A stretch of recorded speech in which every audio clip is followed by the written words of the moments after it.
compraste con tu sangre,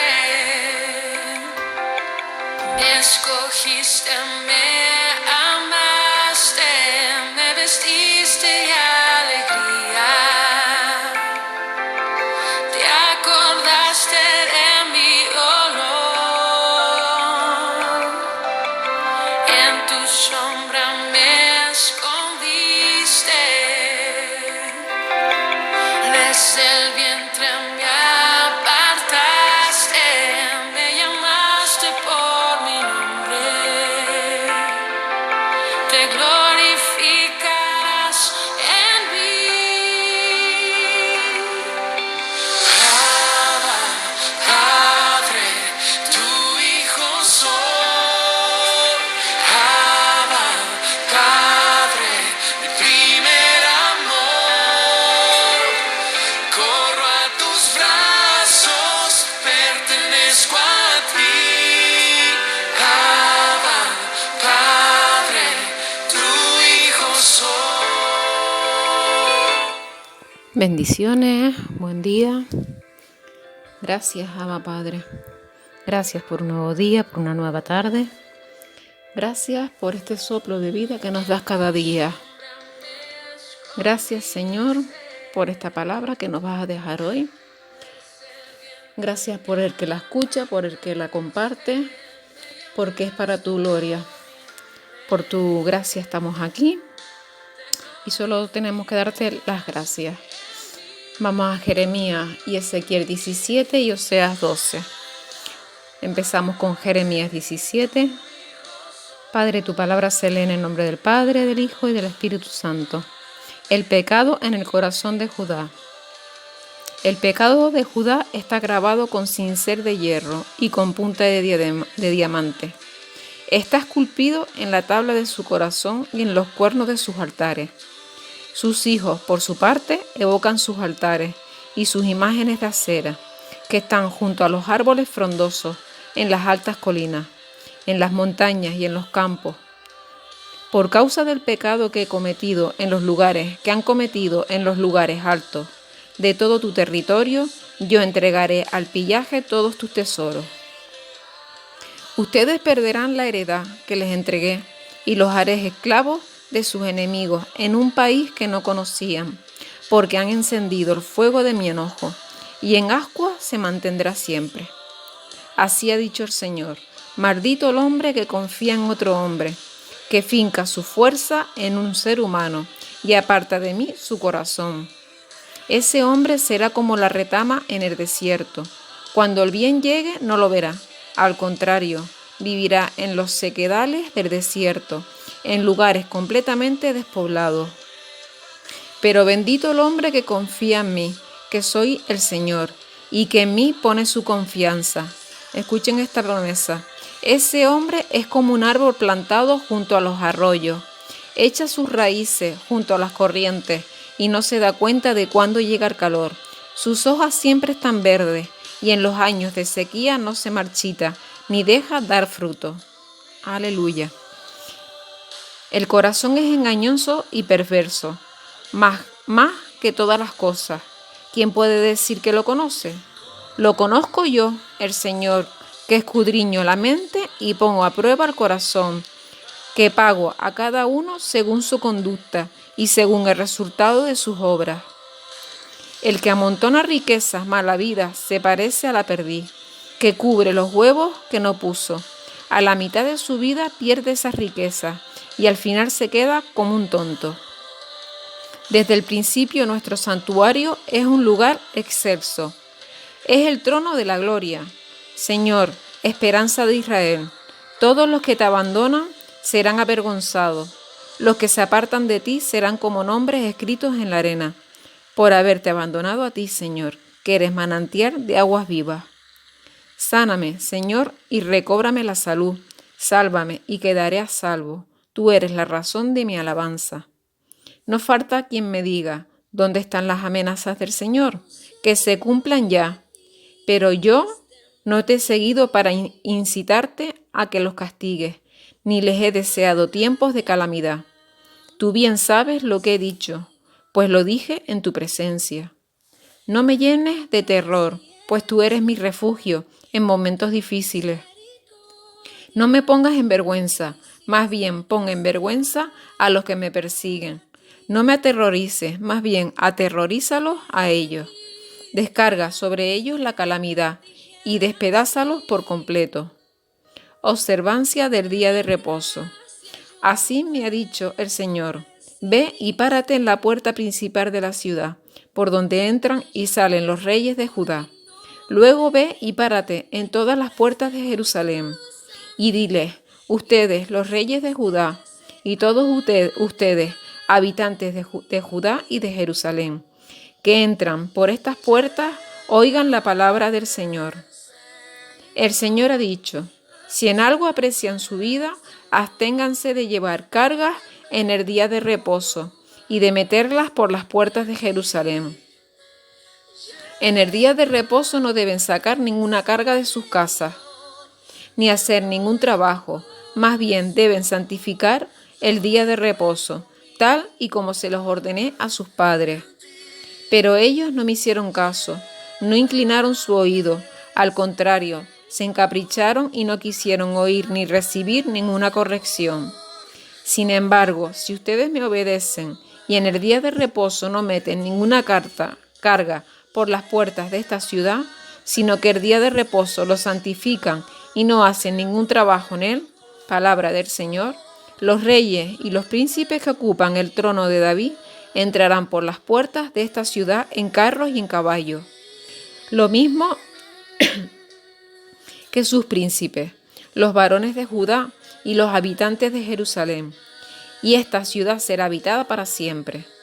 Muchos vendrán de las ciudades de Judá y de los alrededores de Jerusalén, así como de la tierra de Benjamín y de la de Cefela, de los montes del Negev, y traerán a la casa del Señor holocaustos, sacrificios, ofrendas, incienso y sacrificios de alabanza. Pero si no me obedecen ni santifican el día de reposo y siguen trayendo y metiendo cargas por las puertas de Jerusalén en día de reposo, yo les pondré fuego a sus puertas, y ese fuego no se apagará, sino que consumirá los palacios de Jerusalén. Todos sabemos que después de que vino Jesús, nuestro amado Jesús, ya el día de reposo, el Señor Jesús ya hacía milagros el día de reposo. Eso fueron leyes antiguas, ¿vale?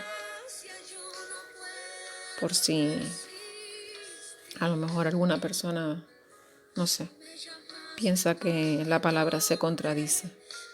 Además pueden leerse los evangelios, que son muy edificantes, y verán que Jesús también sanaba el día de reposo. Vamos a Oseas 12.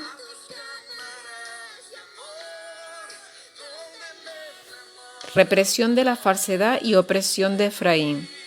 Efraín anda tras el viento, va en pos del solano, constantemente aumenta la mentira y la destrucción, porque hace pacto con los asirios y se lleva a Egipto el aceite.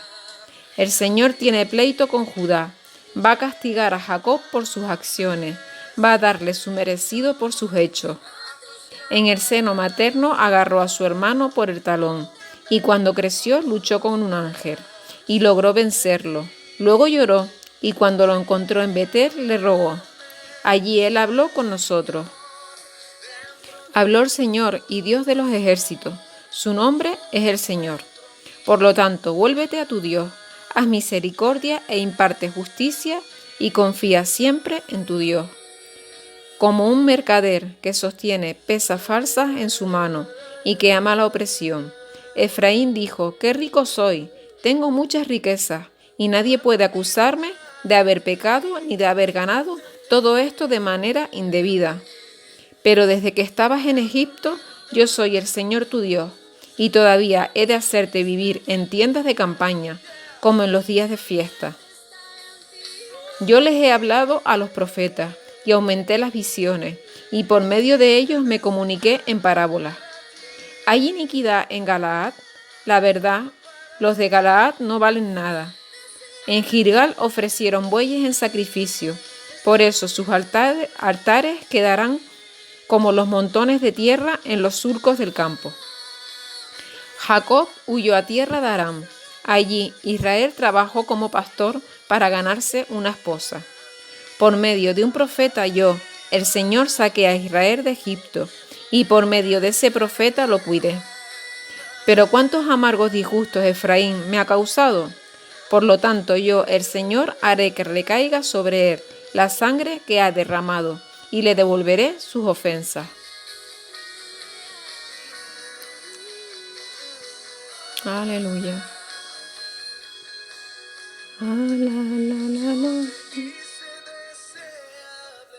Mira, aquí en Oseas estaba diciendo el Señor que había hablado por parábolas. Ahora en Ezequiel 17 vamos a leer parábola de las águilas y la vid. La palabra del Señor vino a mí y me dijo: Hijo de hombre, dile al pueblo de Israel que descifre la siguiente parábola. Dile que así ha dicho su Dios y Señor. Un águila enorme, de grandes alas y de plumaje espeso y muy colorido, vino al Líbano y agarró la copa del cedro. Le arrancó el más alto de sus renuevos y lo llevó a un país de mercaderes, y allí lo plantó. De ese país tomó semilla y, como si se tratara de un sauce, la plantó en un campo muy fértil y regado por abundantes arroyos. Y la semilla brotó y llegó a ser una vid de poca altura, pero con mucho follaje, que produjo sarmientos y vástagos. Por arriba sus ramas se extendían hacia el águila, por abajo sus raíces se hundían en la tierra. Pero habían también otra águila, enorme y de grandes alas y abundante plumaje. Y resulta que la vid extendió hacia esta águila sus raíces y sus ramas, para que ésta regara los surcos de su plantío. Aun cuando había sido plantada en un buen terreno y junto a muchas aguas para que desarrollara abundante follaje y diera fruto, como se esperaba de una vid llena de vida. Diles que así ha dicho su Dios y Señor. ¿Logrará la vid su propósito? ¿O el águila le arrancará sus raíces y destruirá su fruto y hará que se seque? Lo cierto es que todas sus hojas lozanas se secarán, y no hará falta mucha gente ni fuerza para arrancarla de raíz. ¿Logrará su propósito aunque la trasplanten? Al contrario, se secará en cuanto el viento solano sople sobre ella. Se secará en los mismos surcos donde antes florecía. La palabra del Señor vino a mí y me dijo: Dile ahora a ese pueblo reverde, ¿todavía no entienden lo que esto significa? Y diles también: como ustedes saben, el rey de Babilonia vino a Jerusalén y tomó prisionero al rey y a los príncipes de ustedes y se los llevó a Babilonia. Se llevó también a la gente más importante del país y tomó prisionero a un miembro de la familia real, con el que hizo un pacto bajo juramento. Con esto el reino quedaría totalmente sometido, aunque podría subsistir mediante el cumplimiento del pacto. Pero ese personaje se rebeló contra el rey de Babilonia y envió embajadores a Egipto para conseguir caballos y muchos soldados. ¿Acaso creen que quien hizo esto logrará su propósito y saldrá bien librado? ¿Acaso podrá salvarse quien no respetó el pacto?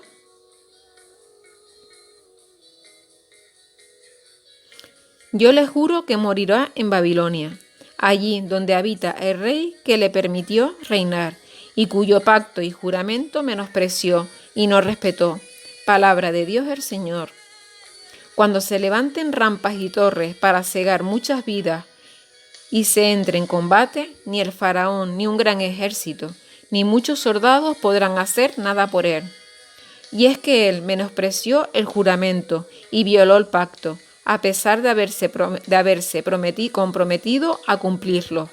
Por haber hecho todo esto, no escapará. Por lo tanto, así ha dicho Dios el Señor: juro que haré recaer sobre él mi pacto, por no haberlo cumplido, y el juramento que me hizo y que menospreció. Voy a extender mi red sobre él, y lo atraparé y lo haré venir a Babilonia. Allí dictaré sentencia contra él por pecar y rebelarse contra mí.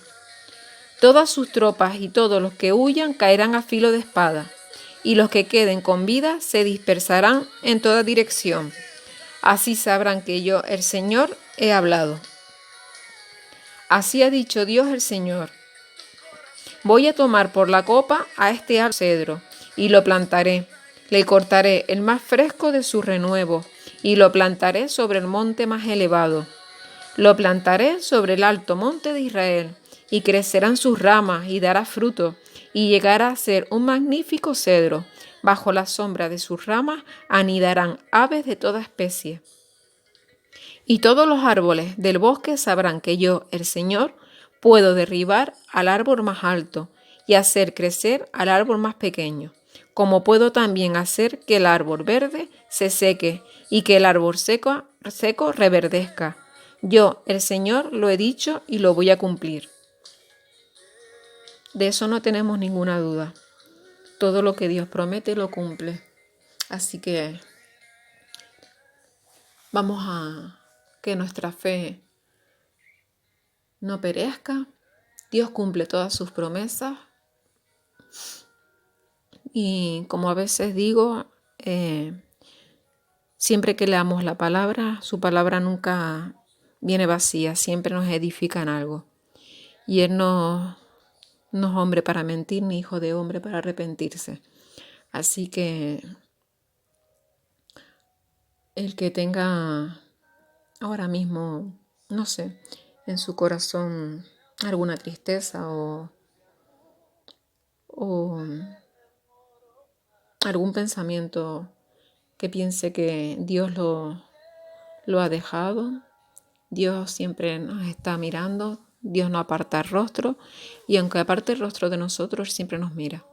Él nunca dejará a su pueblo y nunca dejará a un hijo suyo en el camino. Bueno, hermanos, hasta aquí la palabra de hoy. Bendiciones y hasta mañana. Que tengan un buen día, una buena tarde y un buen descanso.